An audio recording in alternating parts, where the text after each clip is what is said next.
Kaidah ke-9 dalam kitab Qawaidut Tasawuf. Sesampainya di sini sudah beberapa subtopik kita bicarakan, mulai dari pada mahiyah tasawuf yaitu sidqut tawajjuh ilallah, kemudian ekspresi tasawuf yang berbeda-beda, asal usul penamaannya, istiqoqnya, sampai terakhir kita berbicara tentang hukum tabe dan matbu di dalam dunia tasawuf. Di kaidah 9 ini kita akan membicarakan tentang penyematan dan gelar. Sebagaimana kita sudah bahas, karena ekspresi tasawuf itu berbeda-beda, nah ini pun menyebabkan ada penyematan atau penisbatan penggelaran yang berbeda-beda. Maka di sini musannif mengatakan qala mu'allif rahimahullah wa nafa'na bi ulumih amin ya rabbal alamin. Bismillahirrahmanirrahim. Ikhtilafun nisabi qad yakunu li ikhtilafil haqa'iq wa qad yakunu li ikhtilafil maratibi fil haqiqatil wahidah. Faqila inna tasawwufa wal faqra wal malamata wa taqriba minal awwal wa qila minas sani wa huwa sahih. Ikhtilafun nisab, perbedaan dalam menyematkan atau menggelari, qad yakunu itu bisa mungkin terjadi karena berbeda hakikat, wa qad yakunu dan terkadang terjadi likhtilafil maratib karena perbedaan tingkatan fil haqiqatil wahidah di dalam hakikat yang sama. Nah, kira-kira penisbatan di dalam tasawuf ini perbedaannya perbedaan dari segi apa? Perbedaan hakikatkah atau hanya perbedaan tingkatan saja?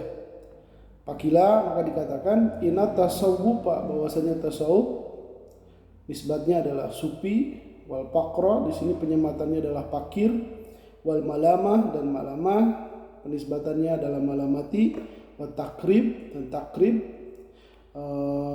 penyematannya adalah muqarrab.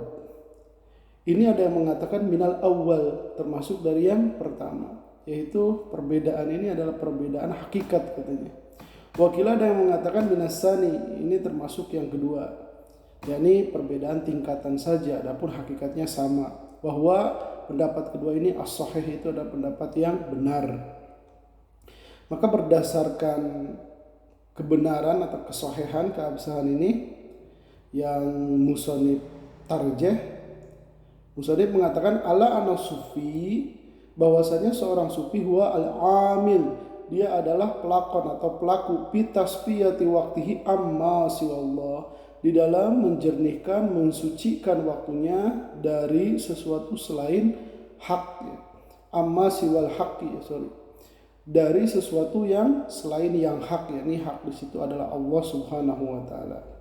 Fa idza saqata masiwal haqqi, maka saat saqata, saat gugur, saat hilang, saat lenyap, masih wal haq, sesuatu selain yang hak, alias hanya Allah saja, min yadihi, dari tangannya si sufi atau dalam kuasanya si sufi, fahuwal faqir, maka dia menjadi seorang fakir. Kita bisa melihat di sini inti hakikatnya adalah sama, adapun tingkatannya berbeda. Di mana seseorang disebut sufi adalah saat dia itu waktunya istighol, benar-benar untuk memurnikan atau menjernihkan dari selain Allah saja. Adapun ketika semuanya hilang, lenyap, dan hanya ada Allah, maka dia menjadi fakir, orang yang sangat berkebutuhan kepada Allah Subhanahu wa taala.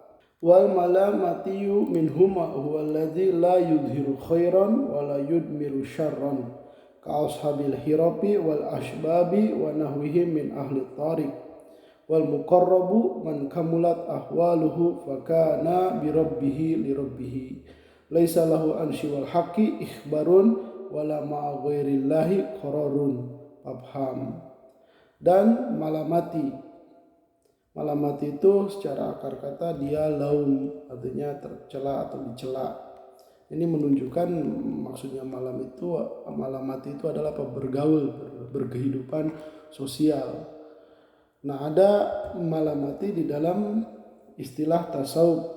Ini bisa mungkin dia itu dari fakir, bisa mungkin dia itu dari sufi. Jadi sufi itu ada yang sufi bergaul, ada yang tidak. fakir juga, ada fakir yang bergaul, ada fakir yang tidak. Ya fakir yang bergaul ini yang berkehidupan sosial disebut dengan fakir malamati atau supi malamati. Nah mereka ini adalah fahuwalaji la yudhiru khairan wa la yudmiru syarran. Mereka ini adalah orang yang tidak menampakkan kebaikan juga tidak menyembunyikan keburukan di hadapan manusia. Karena apa yang mereka meskipun badannya bergaul dengan manusia akan tetapi hatinya hanya sidquh tawadzuh ila Allah. La yudhiru khairan maksudnya adalah dia tidak menampakkan kebaikan, dia makomnya halnya di hadapan manusia. Tidak juga yudhiru syarra, tidak juga menyembunyikan sesuatu yang dianggap buruk oleh manusia.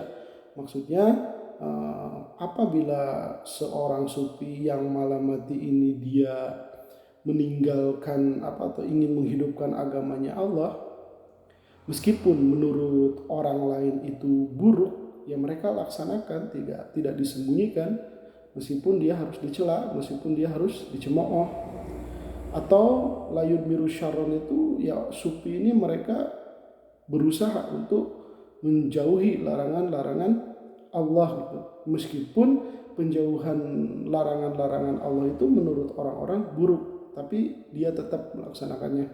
Misalnya kalau misalnya seorang sufinya ini berprofesi sebagai pedagang misalnya, di sana ada riba atau ada apa gitu, mereka meninggalkannya. Secara hukum agama ini baik, tapi menurut kebanyakan manusia buruk gitu. Nah dia tidak peduli dengan pandangan manusia, dia tinggalkan meskipun dia harus dicela. Nah orang-orang seperti ini nampak biasa-biasa saja, maka musannif mengumpamakannya di sini ke ashabil hirab, seperti orang-orang yang dia itu berprofesi wal asbab, mengambil sebab, wa nahwihim, dan selain daripada mereka min ahli tariq, dari para ahli tariqah. Lalu yang terakhir adalah wal muqarrab, dan orang yang muqarrab, yang didekatkan. Siapa dia? Man kamulat ahwalu, adalah orang yang sudah sempurna ahwaluhu, yang sudah sempurna ahwalu, kondisi-kondisi batinnya dia. Maka dia itu birabbihi lirabbihi, ya bersama Tuhannya dan hanya untuk Tuhannya, awal dan akhirnya hanya untuk Tuhannya. Asyraqat bidayatuhu wa asyraqat nihayatuhu, laisa lahu an siwal haqqi ikhbarun.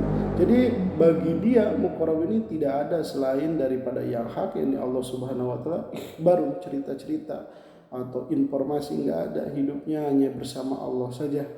Wala ma'a ghairillahi qararun, dan tidak beserta selain Allah qararun, tetap gitu. Ya hanya silih berganti saja sebagai fragmen kehidupan. Pahamilah ini. Jadi jelas ya, di sini hanya 4 saja yang disebutkan oleh musannif sebagai contoh tentang penisbatan tasawuf, fakir, malama, dan takrib. Sebetulnya ya banyak tingkatan-tingkatan di dalam tasawuf yang memiliki istilah-istilahnya sendiri. Cuman yang kita pelajari, yang kita ambil daripada kaidah ini, intinya perbedaan nisab di dalam tasawuf itu bukan perbedaan tentang hakikat, hanya perbedaan tentang tingkatan saja. Wallahu a'lam bishawab.